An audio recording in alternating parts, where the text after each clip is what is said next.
Have you struggled to stay consistent with your quiet time with God? Maybe you start a Bible plan or a devotional and you stay with it for a few days or weeks and then drift off until it feels like you're just ticking a box. I'm Bev Jessup and I help Christian emptiness women move from feeling overwhelmed, distant from God and unsure of their creative voice to a life of peace, purpose and vibrant faith through my spirit-led sketch method that blends simple Bible study, art journaling and prayerful creativity. I'm on a mission to go through the Gospel of Matthew chapter by chapter, and in each video you'll watch me illustrate the chapter in watercolour while I share reflective questions and ask you creative spirit-led questions so that you can paint, pray and journal along with me. If you haven't seen previous chapters yet, please subscribe to the channel and tap the bell notification so that you won't miss any future episodes. And let's get on to this journey step by step. Let's get to it.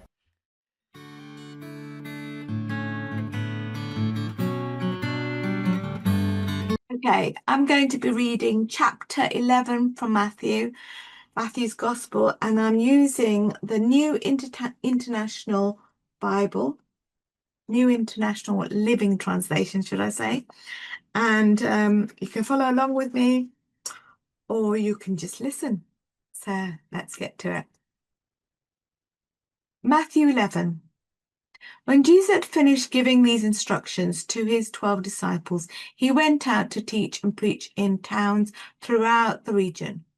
John the Baptist, who was in prison, heard all the things the Messiah was doing. So he sent his disciples to ask Jesus, "Are you the Messiah we've been expecting, or should we keep looking for someone else?" Jesus told them, "Go back to John and tell him what you have heard and seen. The blind see, the lame walk, the lepers are cured, the deaf hear, the dead are raised to life, and the good news is being preached to the poor. And tell him, God blesses those who turn not away because of me. Those who do not turn away because of me." As John's disciples were leaving, Jesus began talking about him to the crowds. "What kind of man did you go into the wilderness to see? Was he weak-reed, swayed by every breath of wind? Or were you expecting to see a man dressed in expensive clothes? No, people with expensive clothes live in palaces. Were you looking for a prophet? Yes, he is more than a prophet. John is a man to whom the scriptures refer when they say, 'Look, I'm sending my messenger ahead of you, and he will prepare your way before you.' I tell you the truth, all who have ever lived, none is greater than the son of John the Baptist. Yet even the least person in the kingdom of heaven is greater than he is. And from the time John the Baptist began preaching until now, the kingdom of heaven has been forcibly advancing, and violent people are attacking it. For before John came, all the prophets and the law of Moses looked forward to this present time. And if you are willing to accept what I say, he is Elijah, the one the prophets said would come. Anyone with ears to hear should listen and understand. To what can I compare this generation? It is like children playing a game in the public square. They complain to their friends, 'We played wedding songs and you didn't dance, so we played funeral songs and you didn't mourn.' For John didn't spend his time eating and drinking, and you say he's possessed by a demon. The Son of Man, on the other hand, feasts and drinks, and you say he's a glutton and a drunkard and a friend of tax collectors and other sinners. But wisdom is shown to be right by its results. When Jesus began to denounce the towns where he had done so many of his miracles because they hadn't repented of their sins and turned to God. What sorrow awaits Chorazin and Bethsaida, for if the miracles I did in you had been done in wicked Tyre and Sidon, their people have repented of their sins long ago, clothing themselves in burlap and throwing ashes on their heads to show their remorse. I tell you, Tyre and Sidon will be better off on Judgment Day than you. And you people of Capernaum, will you be honored in heaven? No, you will go down to the place of the dead. For if the miracles I did for you had been done in wicked Sodom, it would still be here today. I tell you, even Sodom will be better off on Judgment Day than you. At this time, Jesus prayed his prayer. O Father, Lord of heaven and earth, thank you for hiding these things from those who think themselves wiser and clever, for revealing them to the childlike. Like, Father, it pleased you to do it this way. My Father has entrusted everything to me. No one truly knows the Son except the Father, and no one truly knows the Father except the Son, and those to whom the Son chooses to reveal him. Then Jesus said, Come to me, all of you who are weary and carry heavy burdens, and I will give you rest. Take my yoke upon you. Let me teach you, because I am humble and gentle at heart, and you will find rest for your souls. For my yoke is easy to bear, and the burden I give you is light. Creative part with the pens and the watercolours, I'd love to invite you into something special. I've created a free 36-minute creative calm workshop at christianartjournaling.com/free workshop. Inside you'll discover a spirit-led 3-step framework to hear God's voice creatively. Learn how to release anxiety with simple watercolour and scripture, and create a page you'll love even if you think you can't draw. It's the perfect next step after reflecting on today's Bible reading. Just click the link in the description to watch it anytime. Now let's get to our colours and start creating together. As gentle washes of pink, gold, blue spread across this field of wild flowers, we enter chapter 11, Matthew chapter 11. This chapter is an invitation to bring our questions, our weariness and burdens straight to Jesus. It begins with John the Baptist's doubts. From prison, John sends a message. Are you the one who is to come? Even his bold prophet wrestled with uncertainty. So I want you to pause and think, where are you carrying doubts or questions about Jesus?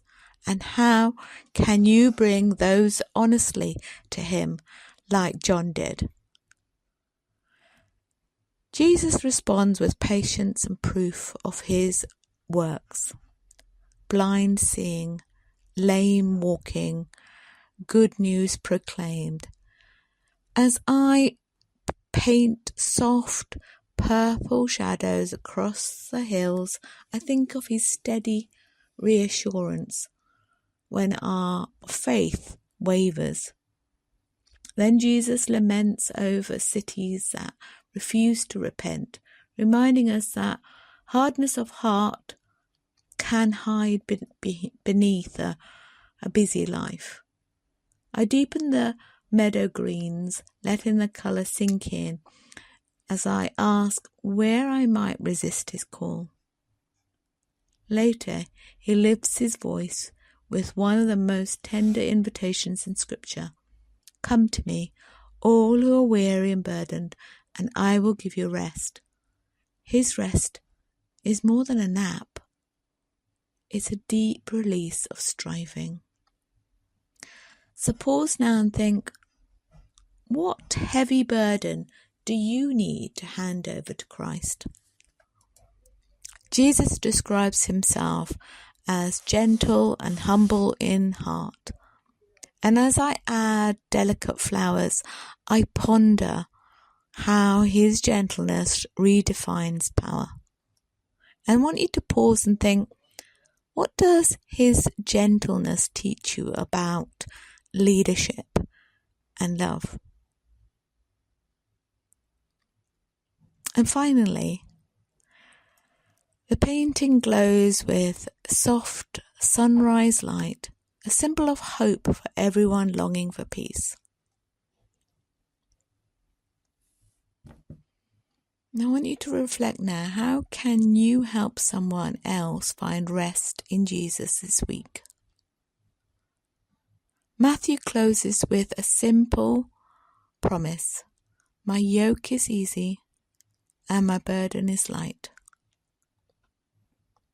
As you look at this finished field of calm beauty, may you feel that invitation to lay down every weight and simply come to him.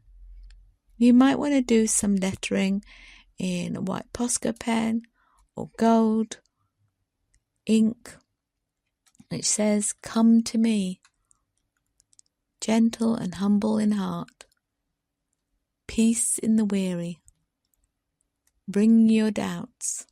Whatever the phrase is, these phrases will let the final artwork itself whisper God's invitation to rest and trust. And if today's time with the word blessed you, then you might like to go a little bit deeper with the workbook study guide, which is up here, and I've left the link down in the description.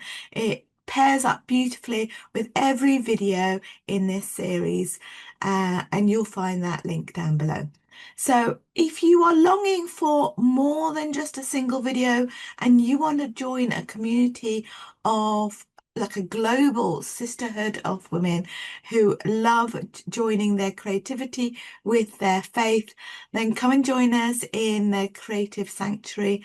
We have Bible studies, live co-creates, and as I said, the community that come together to paint and to pray and to just grow together each week.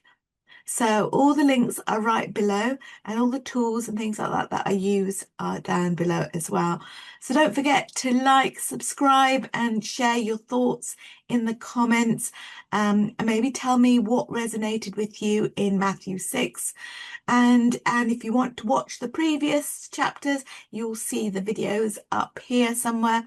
And I can't wait for you to meet all the people in the Creative Sanctuary and see you in the next chapter. Bye for now.